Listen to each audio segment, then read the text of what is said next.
afternoon, everyone.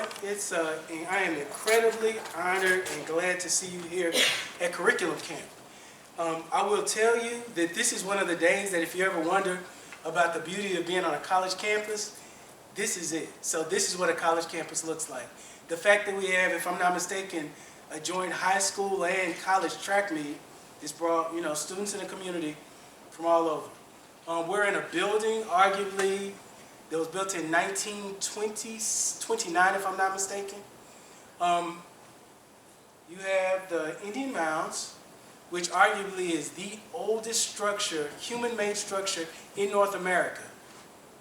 So you literally have what I would say, you're not going to find this anywhere else. So this is unique to a college campus. I remember when I first came, I came the week of Katrina. Maybe when we first opened the school up, then I literally walked across campus and ran into Hilary Swank. So she's shooting a movie on our campus, and Hilary Swank is there. A couple of weeks later, I had an opportunity to.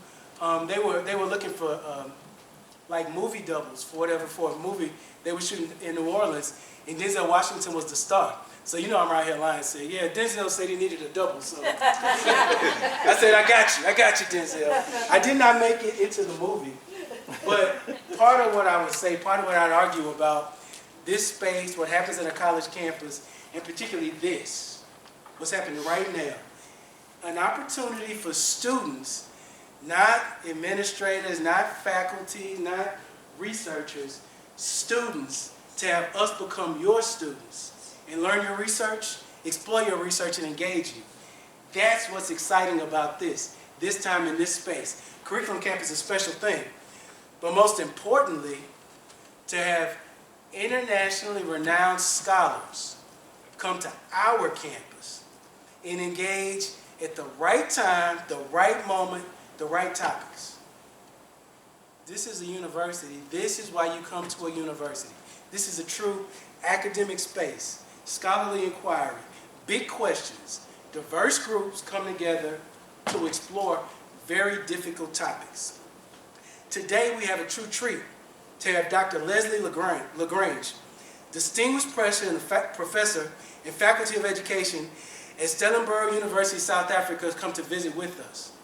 I've been saying this to Lesley all week, so bear with me that you understand that before there was a constitution, there was Southern Louisiana. If Petra were here, and Paul, don't let me mess this up. Okay, if Petra were here, she would tell you. Okay, don't mess it up. The Ursulines were teaching indigenous and black women to read in Southern Louisiana before there was a constitution. Yeah, that's right. Now think about it. This is a powerful space. There's a legacy. This is it. This is where the conversation's happy, but also probably where the bodies are buried too. We're going to talk a little bit about that. We'll spend some time with that.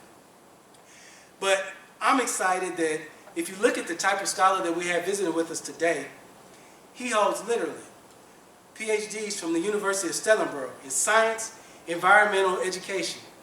He has an MEd from the University of Cape Town in science education and a bachelor's in the University of Cape Town in curriculum studies. Now this is the thing that I think is so exciting, particularly with your undergraduate degree. This is what I would have wanted to do at my doctorate degree. So my degree is actually in educational research, okay? So that's the degree. I teach higher education, but my degree is in educational research. So it's a degree in curriculum studies with a focus on quantitative research methods and education and measurement. So the beauty of you're studying the ideas, there's the evaluation piece, there's a measurement piece that for whatever reason, there was a time when we as qualitative researchers were like, wait, you can't count it, touch it, measure it, you're doing something to the world. But to engage the ideas progressively across that time period in a focused area of study, that's what happens at a great university, in my opinion. That's what happens with a great degree. Dr. Le Grange has many prestigious appointments to include membership on the Executive Evaluation Committee on the National Research Foundation in South Africa.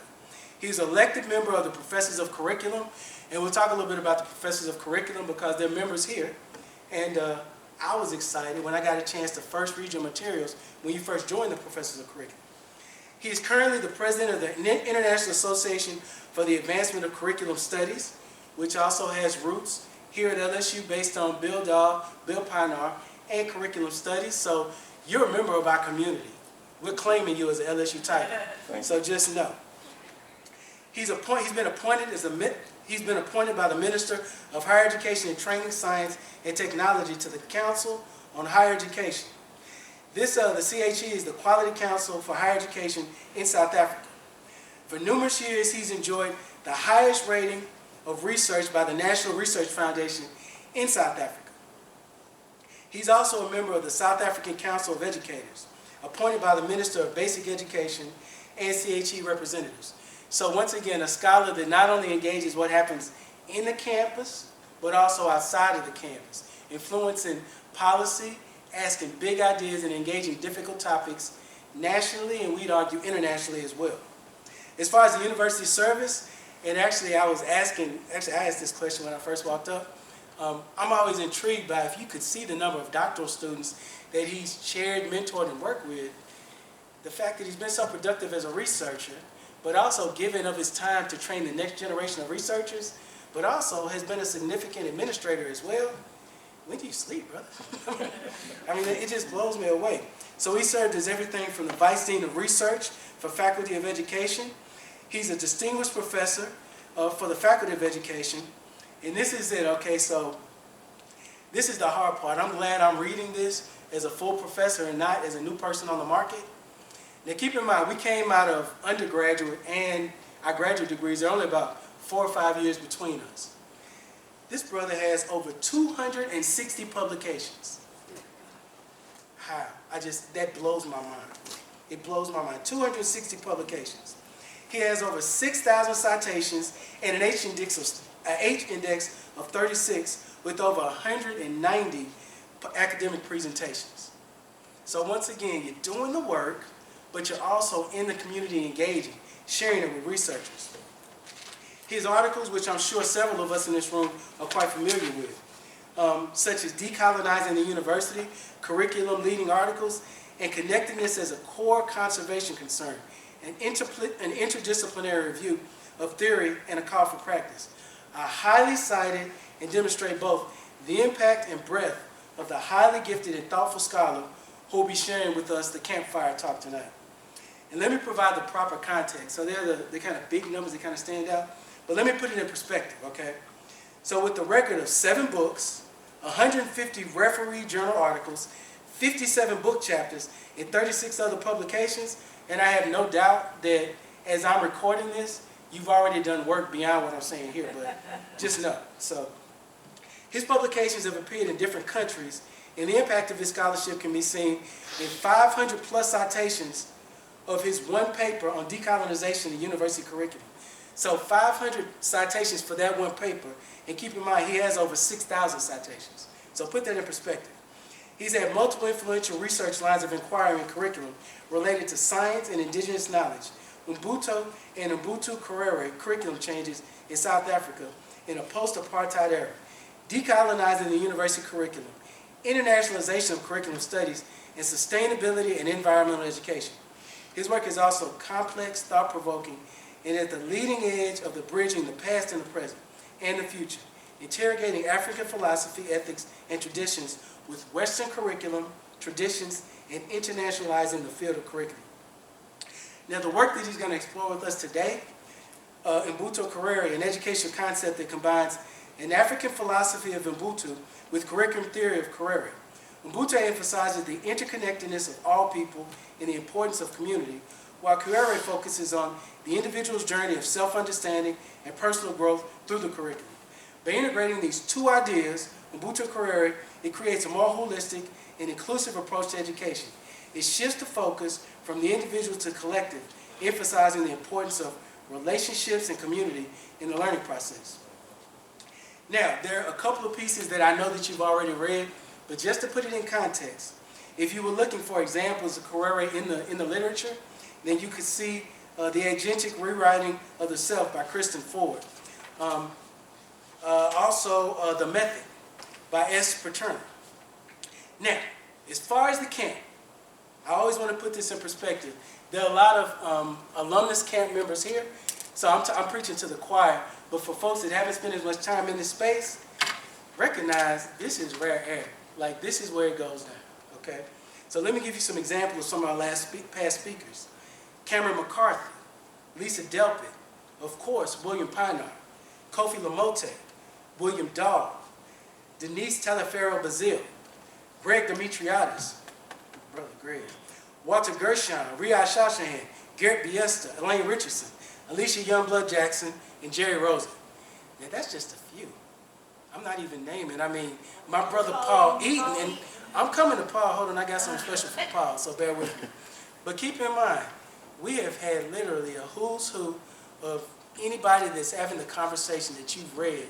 The books that we cover in our class, they've been here, okay? So, with that in mind, there are two names that I really do want to highlight that I think speak to this. It doesn't feel like curriculum camp without having Petra Hendry here. It doesn't feel like the same space without Petra.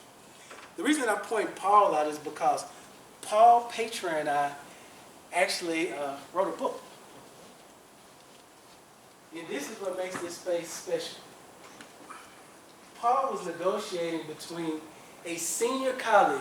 So, y'all know, for me, Petra was the person that I was reading when I was writing my dissertation. She was the person that I thought, if I can ever connect and meet this person, this is it, okay?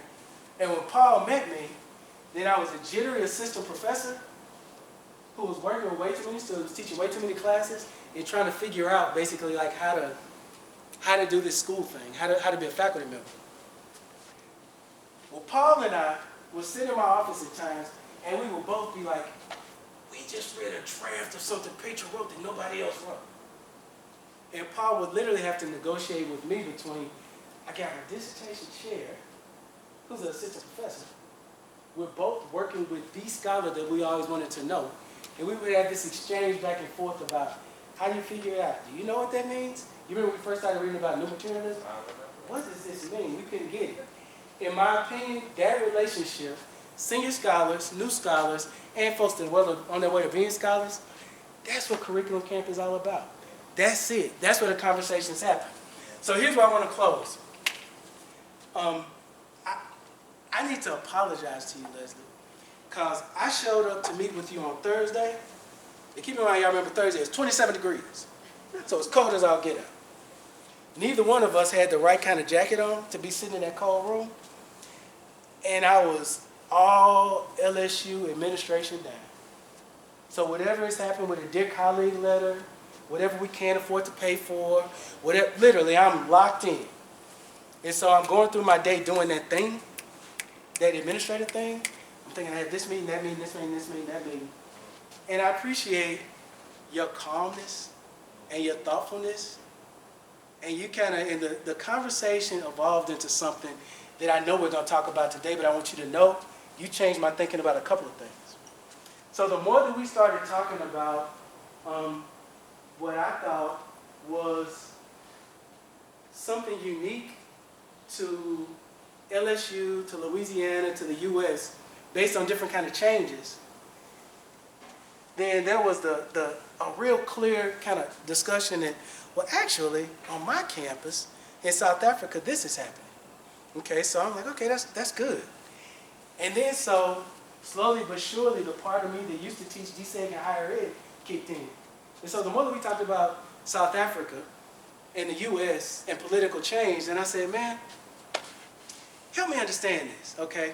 So my generation, when I was in college, is when we were having this battle where the U.S. was going to divest in South Africa because of apartheid, and like that was my college years. And so what was happening across the globe, I read that as in part of the U.S. protest tradition. Okay, so literally I brought that in. And so I kind of created this kind of neat picture that there were bad things that had been happening historically, there were certain changes that happened, and all of a sudden, be it the U.S., parts of Europe, Canada, whoever came in, and the world is saved, and all of a sudden the people that were in South Africa that were fighting, they had support from the rest of the world, and bam, apartheid tumbles and the world changes. And I appreciate that you said, well, you know that given that particular moment in time, be it Reagan and Thatcher in the US and in England, that's not really what was going on. And in a lot of cases, the changes were already occurring. And it's almost like we jumped on the bandwagon. Okay? And so what I took away from that was nobody's coming to save you. You got to organize internally. Okay? So the fact that somebody's going to ride in to save you, that's not it. What was even more troubling, but also has me thinking is, and the flip side of it is I thought, okay, well, after it's all done and, there's the hero story, South Africa, apartheid is over, I'm looking for that narrative, that arch, the narrative arc that, remember Paul Patrick told us, you're narrating a story in a particular way. You're doing something to history for a particular way.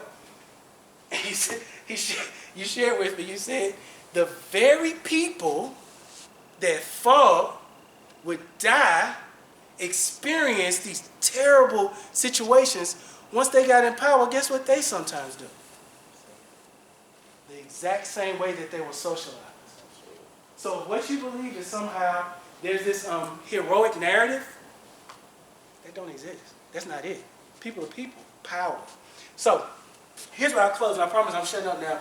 But I was talking to my brother Reagan about this and how much he blew my mind having that conversation. And what Reagan shared with me, he's like, yeah, man, the moment that you go looking for heroes, all you're going to find is heartbreak.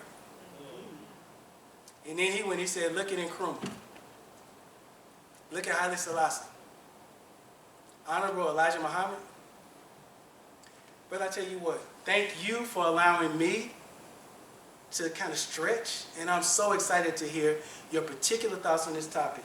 Thank you for being here. We are so proud to have you. And with no further ado, welcome to Curriculum Camp, my brother. It's all yours.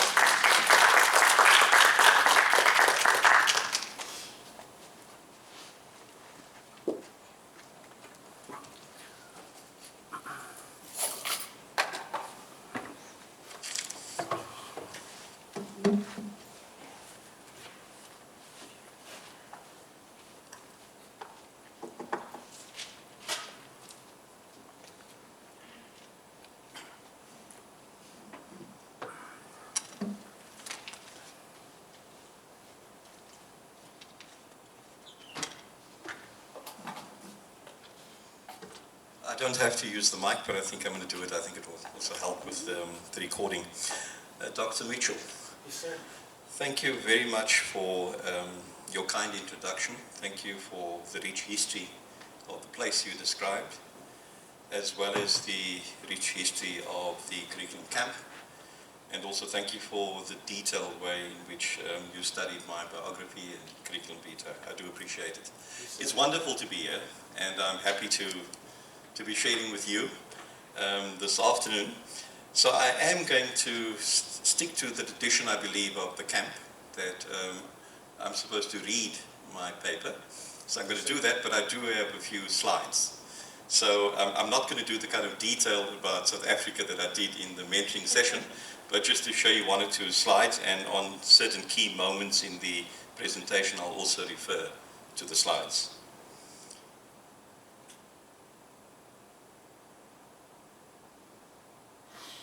So of course you know I'm from the continent of Africa, which I shared the other day. And then the country right at the bottom there, that is South Africa. And that is the country South Africa, the Western Cape, is where the province in which I reside. And over here, that's where Cape Town, oh, what happened? Okay, so Cape Town is right to the left there. You'll see a little appendage, a peninsula there, that's Cape Town. And just to give you a few, I wanted to say about South Africa, made the front page of the Time magazine as the most unequal country in the world a few years ago. So, and that is beautiful Cape Town, where I live, one of the most beautiful port cities in the world. And that mountain there that looks with a flat top is Table Mountain, and it's one of the natural wonders of the world. So it attracts lots of tourists. Hopefully you will also visit it sometime. That's just some pictures. That are some of the pictures I've taken. So you don't have to go to an aquarium to sea penguins, you can go to Boulders Beach, and you can go to the top of Table Mountain with a cable car, and on the right bottom corner, that's the top of Table Mountain. And those are just some other pictures of Cape Town. And of course, this is how and where the wealthy live in Cape Town. But of course, the social scars, that's a consequence of apartheid and colonialism is there. So that would be Cape Town and the mountain from a different angle, but that's one of our largest informal settlements, and where you see people who live in poverty. So that's in the same city, so you have this beautiful natural landscape, but you will see it as overlaid by these social scars. And there are about 1 million people that live in this township, and there are many others. So that's just to point out the inequality. And that's the university where I work, Stellenbosch University, which is about 50 kilometers from Cape Town. I probably think that's probably about 30 odd miles from the center of Cape Town. So I'm sorry that the pictures in my on my computer, they're not, they're actually good quality ones, so I'm sorry about the effect here. But what I also want to do in this presentation is to honor Bill Pinar, William Frederick Pinar, and I want to do that because this year is the anniversary, 50th anniversary of Currere. That's what I believe, because it was in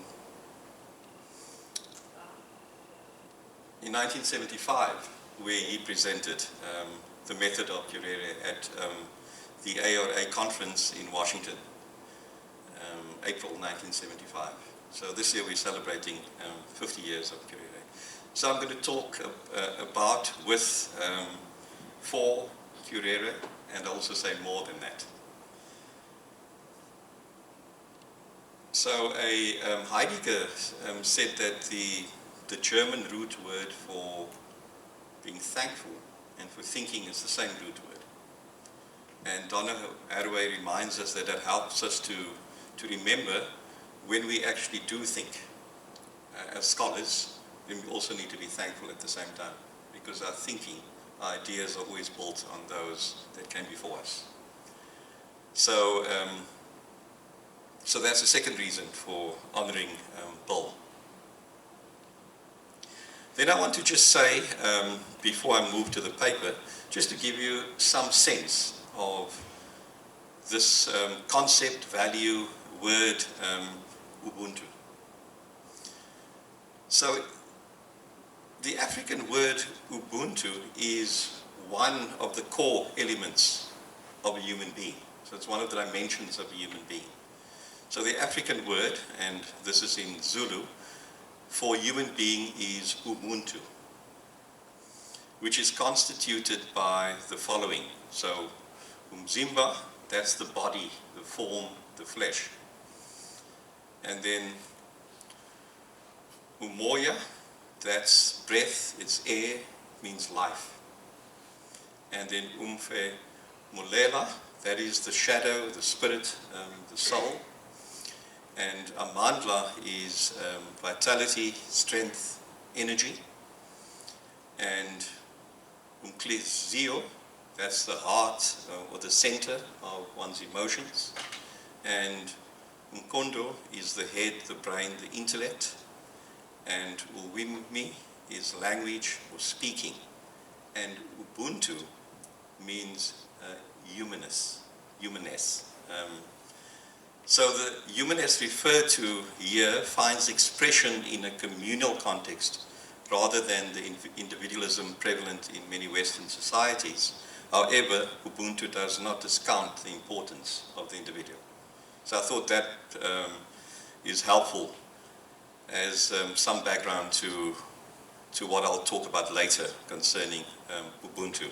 Now, for many of you, you would know a lot of what I'm going to say, and in many ways know it better than me about Currere, but I'm going to use it as a basis to move on to talking about Ubuntu and then to get to Ubuntu Currere. So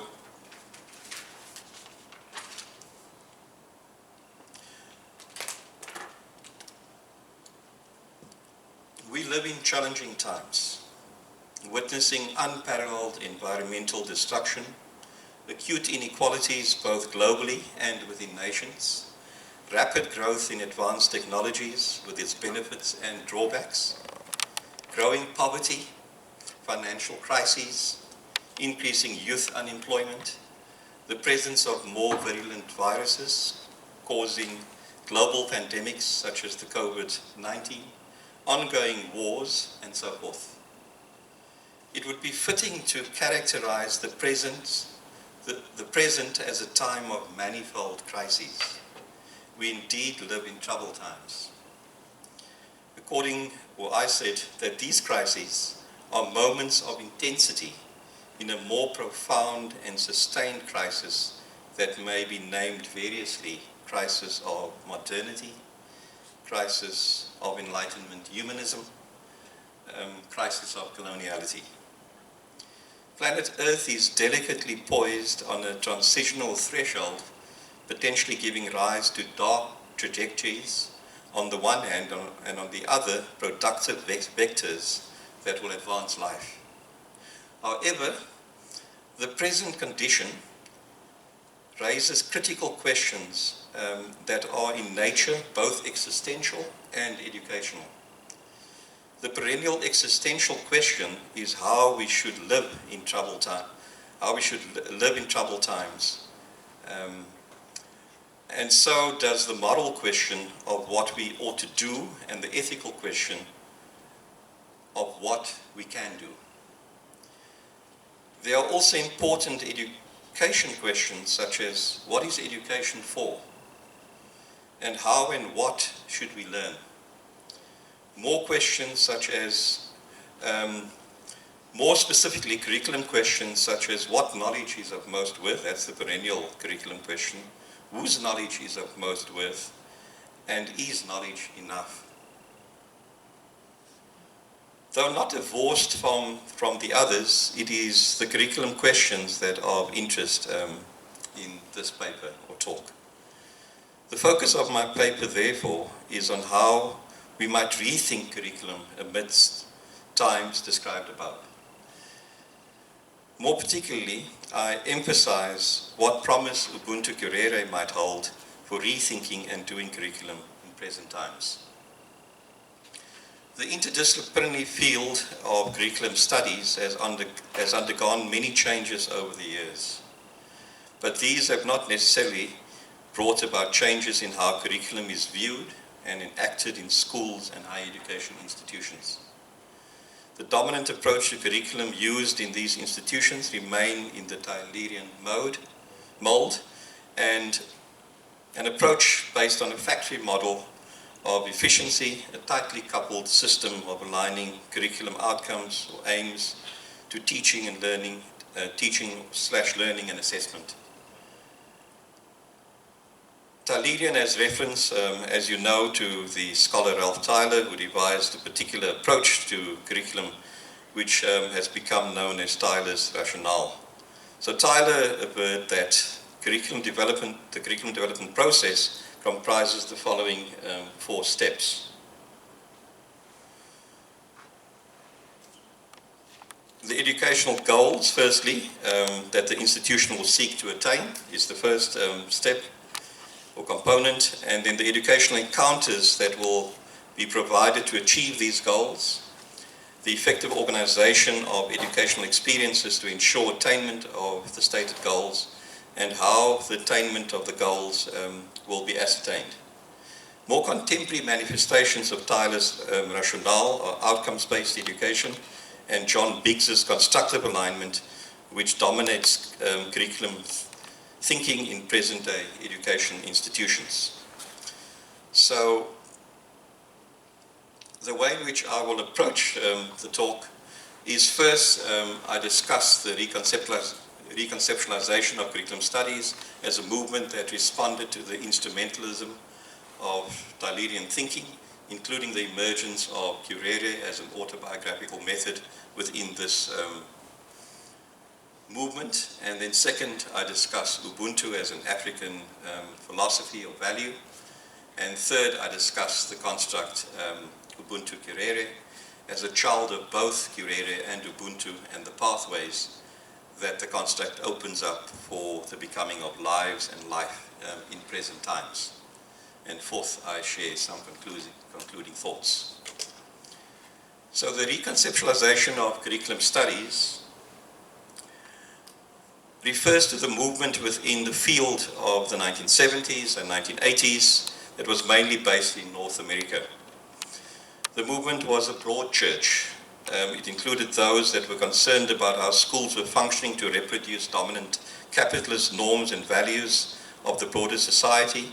These values were not necessarily explicitly taught, but formed parts of the hidden curriculum of schools.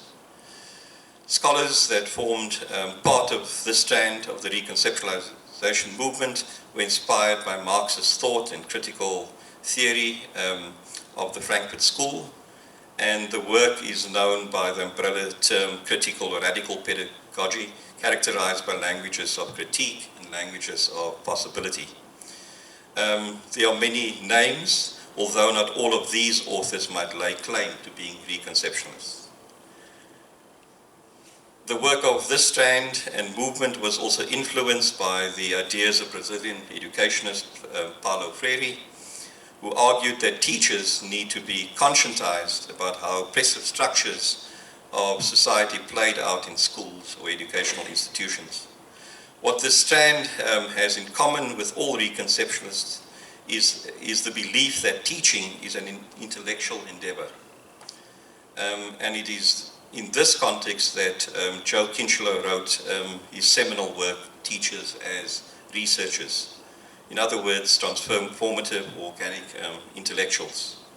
The dominant strand of the reconceptualization movement drew inspiration from phenomenology, existentialism, and psychoanalysis.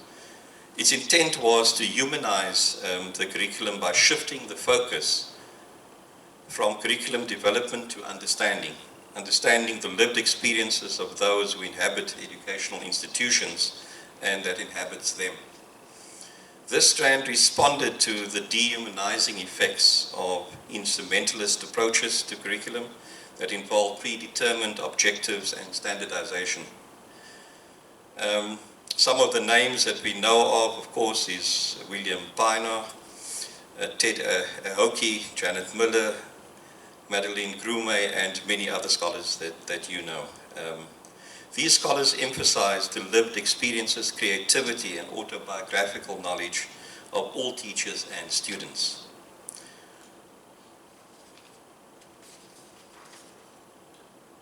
Ahoki, for example, argued that the curriculum as lived by teachers and students should be legitimated alongside the curriculum as planned, and that the tension space between the two is a space of struggle and creativity.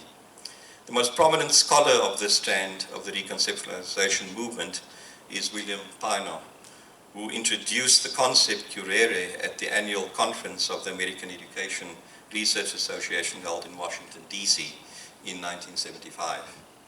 Currere is an autobiographical method that Pinar suggests combines insights from existentialism and the psychoanalytic technique of free association to build a multidimensional biography based on conceptual and pre-conceptual experiences. As discussed, in other works, and in Pinar's works in particular, Currere is the Latin root of curriculum, which means to run. It is opposed to the Grecian meaning of curriculum, which means cause to run, that is a predetermined course that all students follow, kept in track through school subjects, and on track through assessment. The Grecian meaning of curriculum is evident in all curriculum iterations constructed within the Tylerian mold.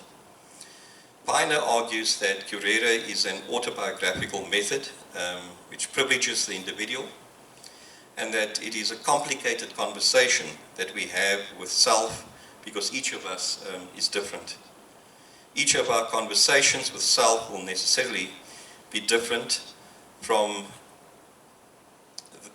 anyone else's. Currere focuses on how everyone runs their own course, given that each one is unique in relation to their makeup, context, hopes, aspirations, and interactions with other humans and the more or other than human world. In other words, everyone has their own story, which they come to understand through academic study. For Pinar, the prime study of the teacher or curriculum scholar is the self. Curriculum is not just about school subjects, but it is about subjectivity. By this he meant that when we study books and engage with others, the focus should be on studying the self, about self-criticism. Moreover, the uniqueness or singularity of the individual implies that standardization is not possible. When the focus shifts from the cause to run to those who run and construct the cause, then standardization has little value and individual and social change becomes possible. So Pinar developed Currere as an autobiographical method with 4 steps and moments, and I know that you all know what those steps and moments are.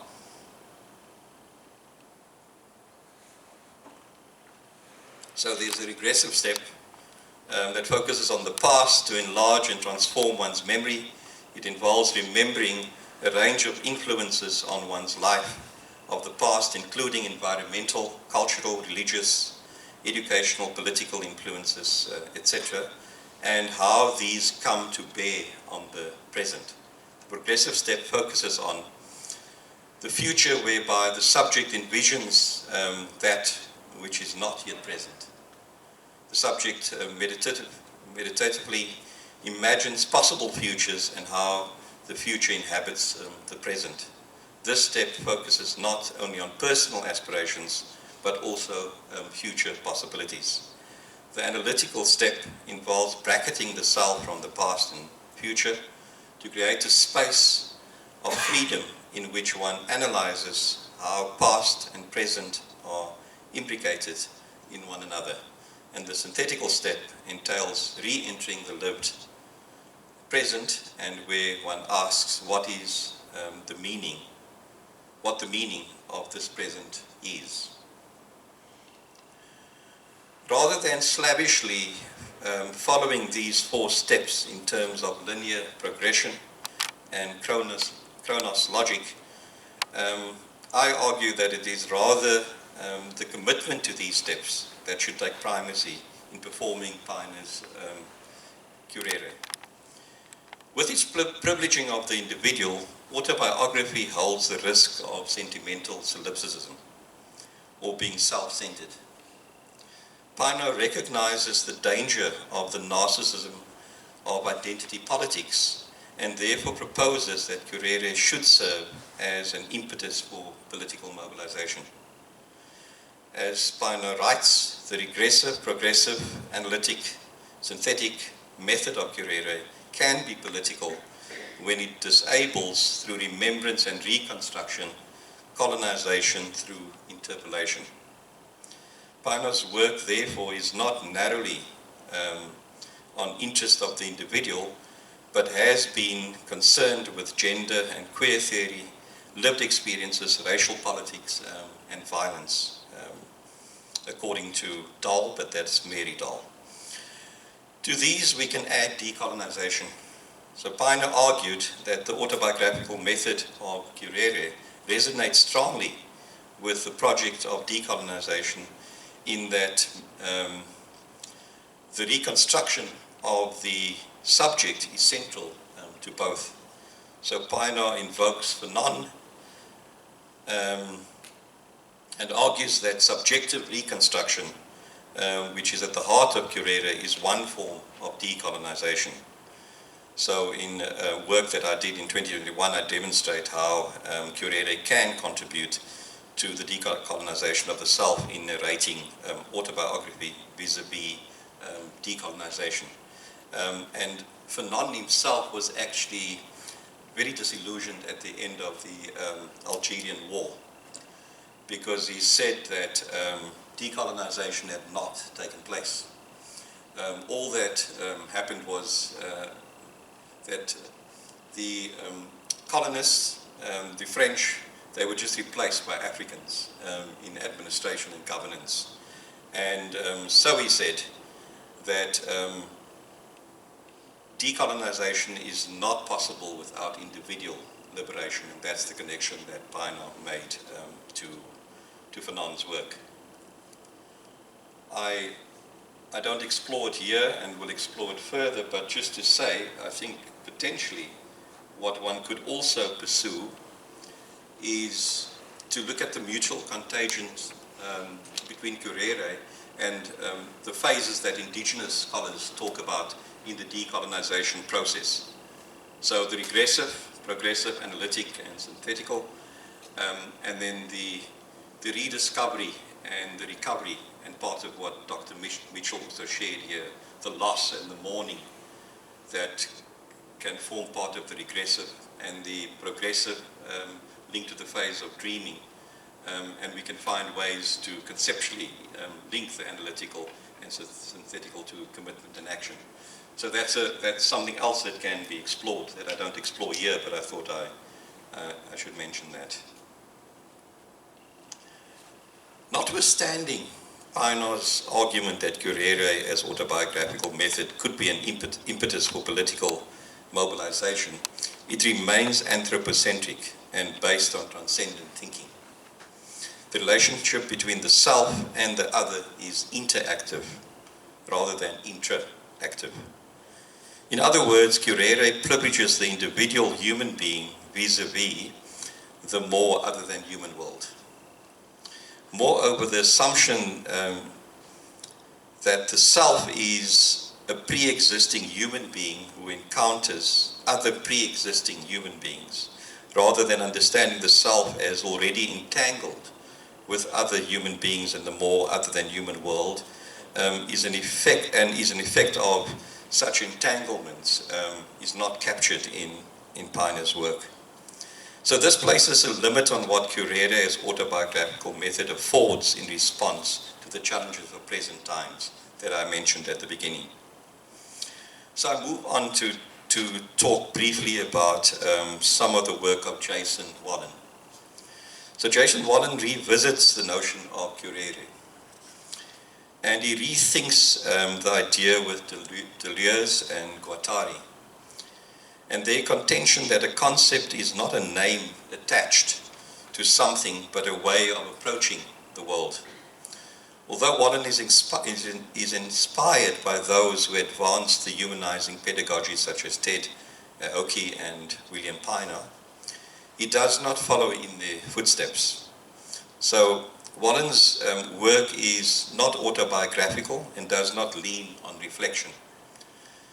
His interest is rather in what Currere wills to power. In other words, what Currere does or might do, and his mode of working is akin to that of a thought experiment.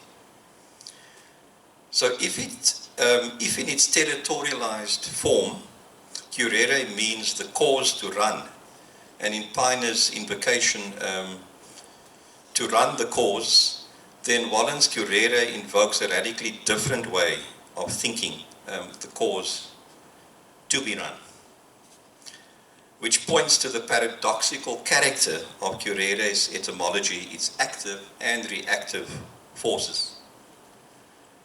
First, thinking of Currere as an active conceptual force means that the term does not convey an a priori image of a pedagogical life, and therefore is indeterminate.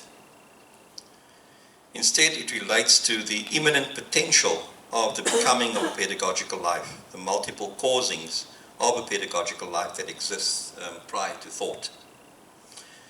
As Wallin writes, to run implies that the conceptual power of Currere is intimate to its productive capacity to create flows, offshoots, and multiplicitous movements For example, the running roots of rhizomatic bulbs and tubers extend to create new interfaces with other organic and non-organic bodies, extending the experience of what a body can become. Running flows of volcanic magma create new courses along and through the ostensibly stability of the Earth's mantle, articulating the imminent geomorphic potential of territories to deterritorialize. A musical run creates lines of flight potentially incongruous with the codes that structure it, overflowing, extending, and traversing tonal registers in producing new effects. So what has occurred in Western education is the territorialization of Curere's active force into a reactive force whereby to run has become an a priori image, the Grecian chariot track or literal cause to run. In other words, one way of doing has become the way of doing. The territorialization of Curere's active force has led to the ossification of potential movements, thwarting of experimentation, freezing of living, and domestication of self. So Wallin writes about the humanistic character of Curere's reactive force. The territorialization of the pedagogical cause is indicative of another privilege central to its reactive image. That is, the reactive image of Curere is distinctly humanistic, reducing life to its human, all-to-human enfrainment. Potential ways of thinking a life are reduced to the image that the world is just like us, and following that cause to run finds full representation in the anthropocentric imaginary. So Wallin experiments on the lines of flight that are created by an active concept of Curere, which he argues becomes a way of transforming a life and which extends experience beyond knowledge and opinion. So each line of flight escapes from a priori ways of thinking and brings something new into existence. These experimentations are performed across a wide range of genres of film, music, games, visual arts, and technology. Writing from the global south, I follow Wallin's and experiments with a line of flight that connects Ubuntu with the active force of Curere. Deleuze-Guattarian thought and post-humanist theory I use that to generate in Deleuzian terms circles of convergence, or in Wallin's terms, unlikely fidelities. I invoke Ubuntu as a way of rethinking the inhumane events or inhuman events of present times, of rethinking the post-human condition, giving rise to the concept Ubuntu Currere. Before I discuss Ubuntu Currere in more detail, a brief discussion on Ubuntu follows. So Ubuntu, also Butu in some of the other languages in South Africa, has its origin in proverbial expressions of several languages in Africa south of the Sahara. It is not only a linguistic construct, but has a normative connotation that embodies how we ought to relate to the other, what our moral obligation is towards the other. So Battle contends that Ubuntu is not easily translatable. It's not an easy translatable Xhosa concept, but generally this proverbial expression means that each individual's humanity is ideally expressed in relationship with others, and in turn individuality is truly expressed. In contrast to Descartes' cogito, I think therefore I am, Ubuntu means because we are, therefore I am. According to Metz and Guy, Ubuntu means that our deepest moral obligation is to become more fully human, and this becomes possible when one enters more deeply into community with others. Some scholars, Ensslin and Ostenke, have argued that Ubuntu is actually speciesist and therefore cannot contribute positively to addressing environmental problems. But I've argued that Ubuntu needs to be understood as a microcosm of the Shona construct, Ukama. So Ukama means relatedness of all things in the cosmos. So Felix Guattari spoke about three ecological registers. And the three ecological registers is the self, the social, and the more than human or environment. And what Guattari said is that we need to understand these three ecological registers transversely. So if we see erosion in any of these registers, we will also, in one of them, we'll also see that erosion in the other registers. Okay? So if we see the erosion of kinship networks, where the fabric of society becomes threadbare, you will also see destruction of the more than human or other than human, and also the erosion of the psyche. So where I used this was to say the reverse would also therefore be true. So if you're looking for healing, then if healing happens in one of these dimensions, then transversely it will have a healing effect in the others. So if we started with the concept of relationships between humans and Ubuntu, which focuses on the social, it will also have transversal effects.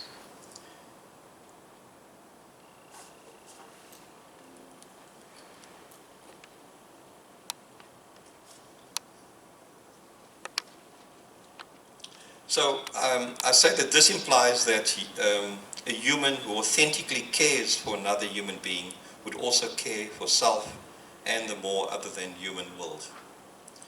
So Ubuntu is not speciesist, and relatedness amongst humans is emblematic of relatedness of everything in the cosmos. It's a slice of relatedness of everything in the cosmos.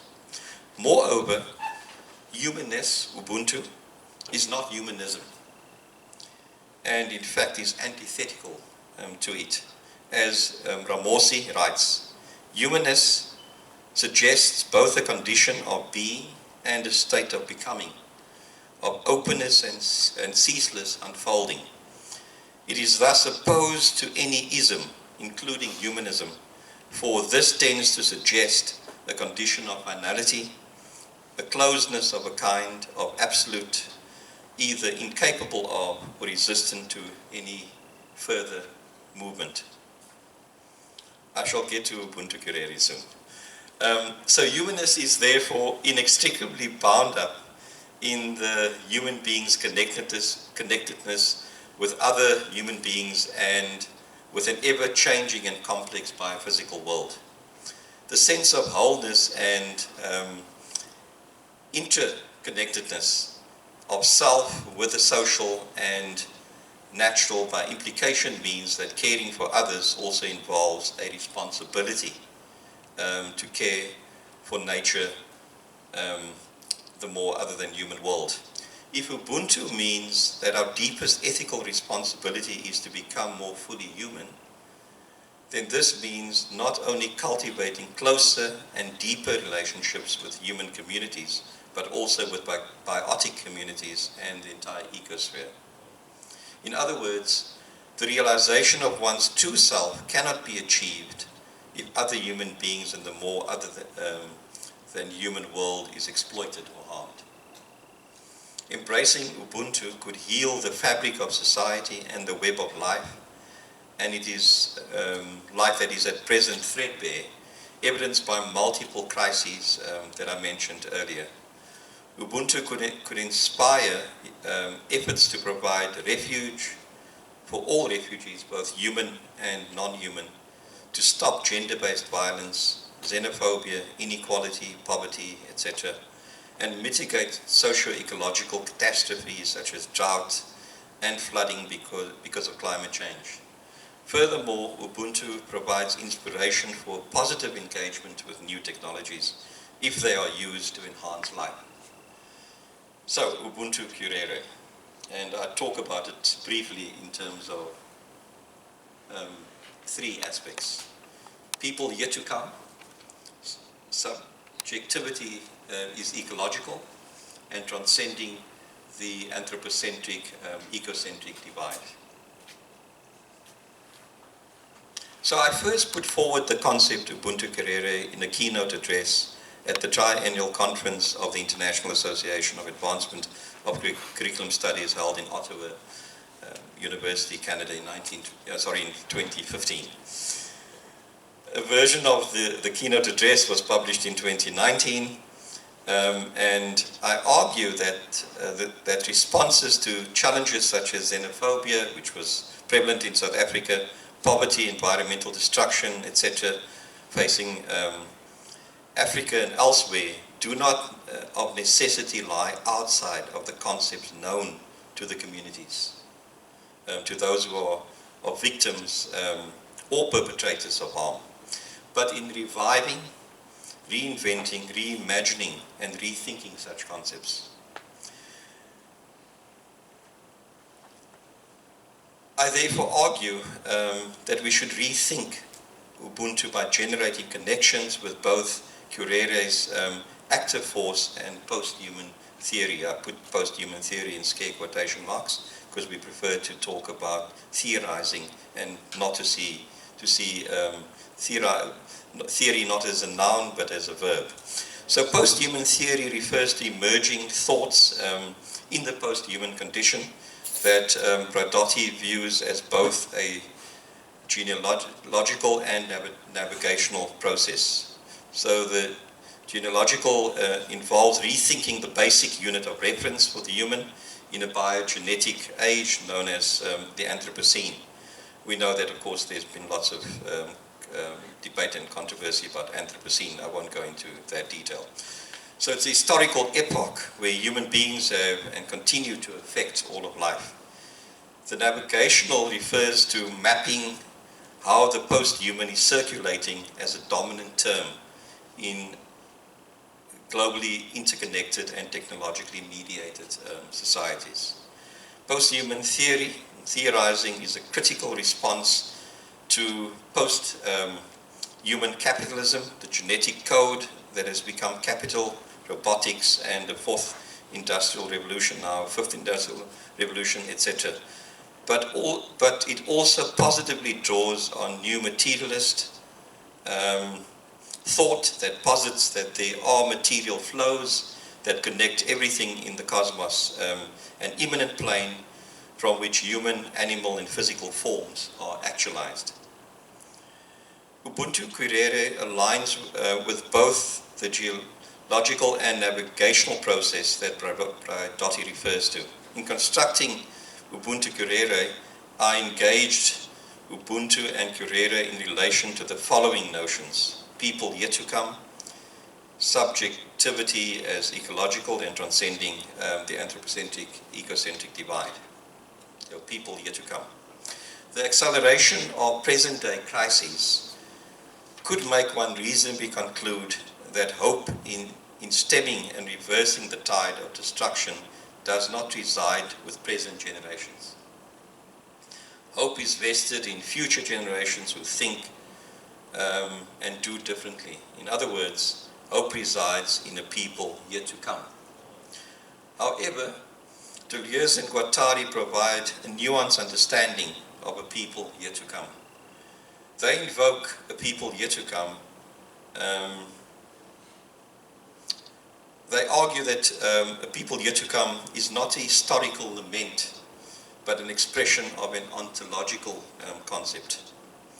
As Rock cogently puts it, Deleuze and Guattari plea for a people yet to come does not presume that the pedagogical or political process of transformation at work is one through which a pre-existing or not yet existing people will come to adopt a pre-existing idea over time.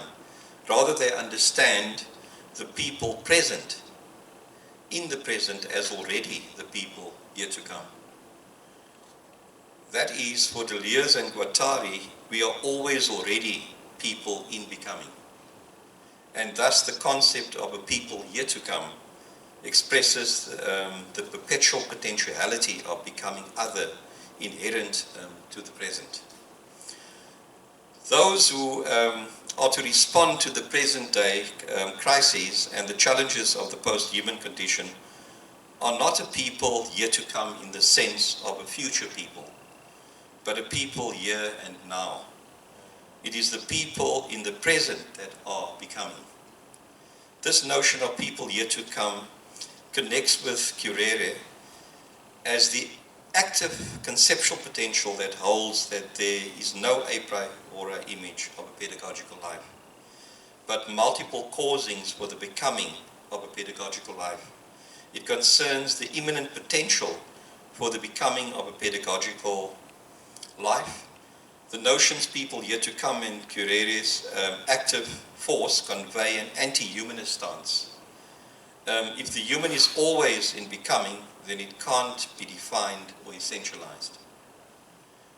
Moreover, the two notions align with post-human theory that draws on new materialism premised on the idea that bodies, including human bodies, are material flows of energy that have become actualized. The materiality of the human being denies it fixity, makes it fleeting, and connects to all of life. It is with the material immanent plane that the life force in human beings is connected or flows from, to a term that Bradotti refers to as potentia. So potentia is the positive force that expresses the human's desire to endure, to become, and to connect to other human beings and the more than human world. As noted earlier, Ramossi argued that Ubuntu is anti-humanist, and it concerns a state of becoming, of openness and ceaseless unfolding. The conceptual connection between Ubuntu Curere's active force and the new materialist turn in the post-human condition is evident. By implication, education that aligns with Ubuntu involves the expression of potentia and the expression of the desire to live, to connect, to care for other humans and the more than human world. It is an education that is ethical in that it opens multiple causings for the becoming of a pedagogical life.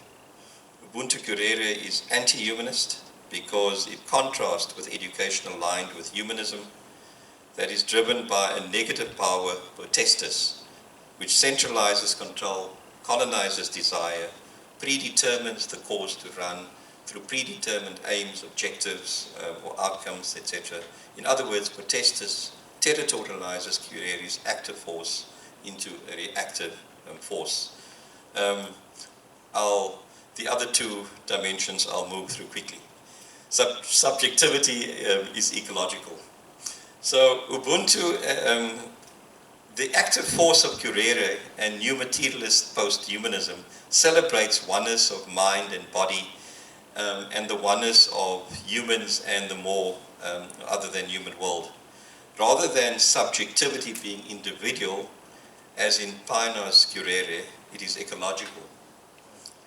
And education aligned with Ubuntu represents a shift from what Dahl, that's William, calls the arrogant I of Western individualism to the humble I, to the I that is embedded, embodied, extended, and enacted. In an ever-changing world, the pathways for becoming a pedagogical life cannot be known, nor is it determinate. Ubuntu Currere signifies both our movement in the world and how the world moves through us, which generates potentially creative and ethical ways for us to inhabit the world. The oneness of the self and other humans as a microcosm of the oneness of self and the cosmos provides impetus for becomings that are caring towards humans and the more than human world. An education that embeds Ubuntu Currere is based on cooperation and not competition, and invites ethical responsibility vis-a-vis present-day crises. Ubuntu Currere aligns with post-human thought in rejecting human exceptionalism. Human exceptionalism holds that the human is independent of the world, exempt from the ruined ecologies of life, and can dominate the more than human world based on the idea that nature is malleable. Ubuntu Currere's rethinking of subjectivity aligns with post-human theorizing of the human, thinking the human differently, akin to Bradotti's genealogical process, and then quickly transcending the anthropocentric, ecocentric divide. Ubuntu Currere is post-anthropocentric and in fact overcomes the anthropocentric, ecocentric divide. Bradotti importantly points out that the geocentric, ecocentric theories such as deep ecology humanize the more than human world by imposing human attributes on other species and the physical world. Ubuntu Currere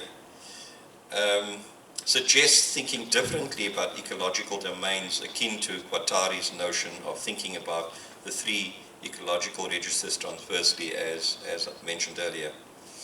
Education aligned with Ubuntu Currere suggests moving beyond disciplinary thinking to explore the mutual contagion among disciplines, to explore them and to invigorate transdisciplinary trajectories.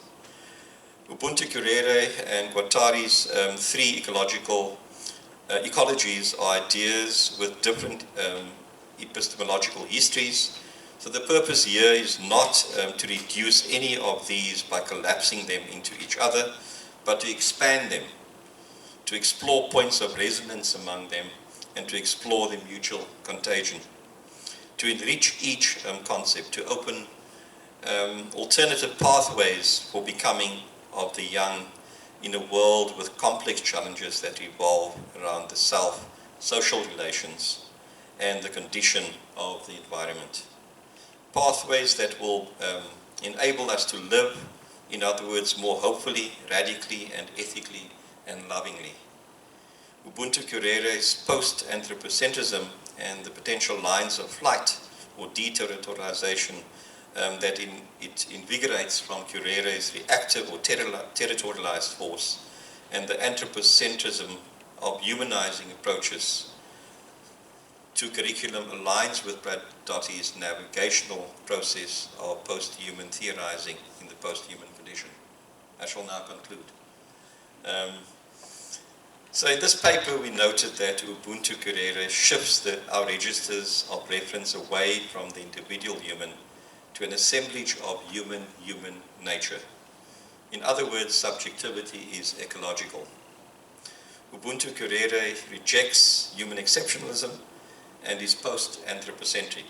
Moreover, the subject is always in becoming, and the becoming of a pedagogical life is relational. The subject becomes in relation with other humans and the more than or other than human world. Put differently, subjectivity is not predetermined, but the outcome of interactions with humans and the more than human world. The notion in becoming ensures that the human cannot be defined nor has fixity, and therefore Ubuntu Currere is post-humanist. By implication, Ubuntu Currere negates the construction of a molar identity, a universalized screen against which, molar entity against which anything different is othered in a negative sense and declared less human or non-human, and that molar entity is the European white male, able-bodied, heterosexual, etc. So Ubuntu Currere has resonance with new materialist post-human theory in that it embraces an ontology of immanence, and there is a material immanent plane that connects everything in the cosmos and from which all actualized forms unfold, become. Ubuntu Currere opens multiple causings for developing post-human sensibilities driven by the positive power of potential that connects, expresses desire, and sustains life. It is this power that connects curriculum scholars across national boundaries and makes possible conversations where we can hear what people do, how they do it, and how they think about things with hope that we could learn from each other. But it also makes possible conversations with the more or other than human, so that we can listen to the rhythm and the heartbeat of the earth, so that our conversations do not happen on the earth, but are bent by the earth. Potential promises to counteract the manifestations of present-day crises, such as racism, sexism, homophobia, xenophobia, environmental destruction, centrally controlled and standardized education systems. These crises are manifestations of a negative power protesters, the same form of power that produces Currere's reactive force. Counteracting protesters, that's criticism of and resistance to, and the releasing of potential is at the heart of living hopefully. And that makes possible the reimagination of curriculum studies, both in local context and in transnational spaces.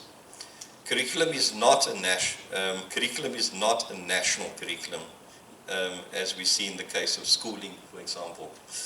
Curriculum is not, but it is the outcome of interactions of histories, people, discursive resources such as textbooks and syllabi, physical infrastructure, and the architecture of schools, media of all kinds, technology, and the biophysical environment, and so forth.